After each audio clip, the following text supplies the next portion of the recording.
Hello student, मैं कोमल सिंह आप सबका अपने YouTube channel political science net crackers and winners में बहुत बहुत स्वागत करती हूँ।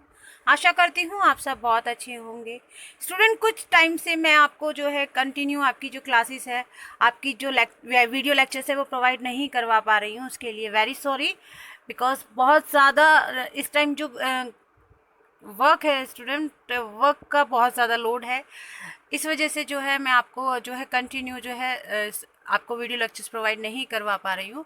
लेकिन मेरी पूरी कोशिश होगी कि मैं आपको time to time video lectures provide करवाऊँ ताकि आपकी स्टडी में किसी भी प्रकार से डिस्टर्बेंस क्रिएट ना हो। ठीक है स्टूडेंट, तो चलिए आज का लेक्चर वीडियो स्टार्ट करते हैं और जानते हैं 73वें संविधान संशोधन में 73वें संवैधानिक संशोधन में पंचायती राज से जो संबंध रखता है उसमें क्या विशेषताएं रही हैं। ठीक है स्टूडेंट, तो चलिए 73वें संवैधानिक संशोधन की विशेषताओं के विषय में जानते हैं। 73वें संवैधानिक संशोधन स्टूडेंट क्या था? 73वां संवैधानिक संशोधन वह संविधान संशोधन है जिसने पंचायती राज संस्थाओं को संवैधानिक दर्जा दिया।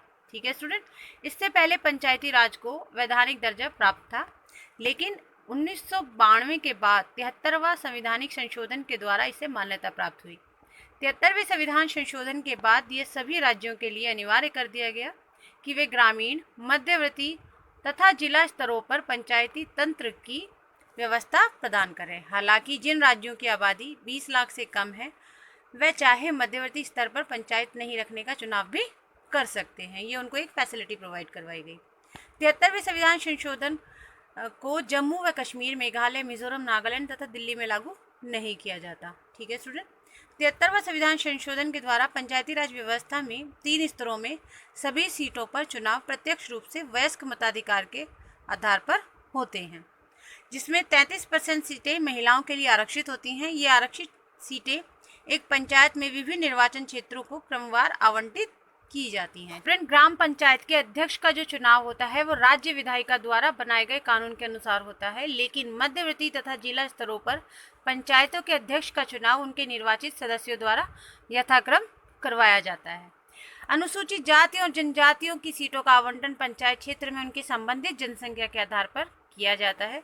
सभी स्तरों पर पंचायतों का कार्यकाल 5 वर्ष निश्चित किया हुआ है। उन्हें भंग नहीं किया जा सकता, लेकिन अगर किसी कारणवश उनका विघटन हो जाए तो 6 महीनों के अंदर नई पंचायत का चुनाव होना जरूरी होता है। राज्य चुनाव आयोग, जिसमें एक राज्य चुनाव आयुक्त होता है जो राज्यपाल द्वारा नियुक्त किया जाता है, वह पंचायतों के चुनावों का आयोजन करता है। राज्य चुनाव आयुक्त को भी उच्च न्यायालय के न्यायाधीश को हटाने के समान प्रक्रिया के माध्यम से वह उन्हीं परिस्थितियों में हटाया जा सकता है। एक राज्य की विधायिका पंचायतों के चुनाव के संबंध में नियम बना सकती है। पिछले 70 वर्षों से पंचायत को प्रभावी बनाने हेतु अनेक आयोगों का गठन किया गया है, जिसमें पी.के. विट्ठल समिति 1951 में बनाई गई, जॉन मथाई समिति 1953 में बनाई गई।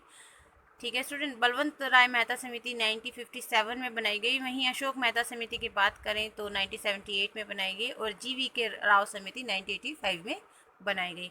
इसमें जो मोस्ट इम्पॉर्टेंट है स्टूडेंट वो है 2 समितियों के बारे में सबसे ज़्यादा क्वेश्चन आपसे पुटअप किए जाते हैं, जिसमें है बलवंत राय मेहता समिति 1957 में, जिन्होंने त्रिस्तरीय जो है पंचायती राज का मॉडल रखा, और अशोक मेहता समिति जिन्होंने 2 स्तरीय पंचायती राज का मॉडल रखा। तो स्टूडेंट, आज हमने आपको 73वें संविधान संशोधन की महत्वपूर्ण विशेषताएं बताई जो पंचायती राज से संबंध रखती हैं, और इनसे आपको एग्जामिनेशन में क्वेश्चन पूछे जाते हैं स्टूडेंट। तो आप इसको जो टॉपिक को इसको अच्छे से तैयार कीजिएगा, अच्छे से इसको क्लियर कीजिएगा, और अगर हो सके तो आप इसके नोट्स भी बना लीजिएगा। ठीक है स्टूडेंट, मिलते हैं नेक्स्ट वीडियो में।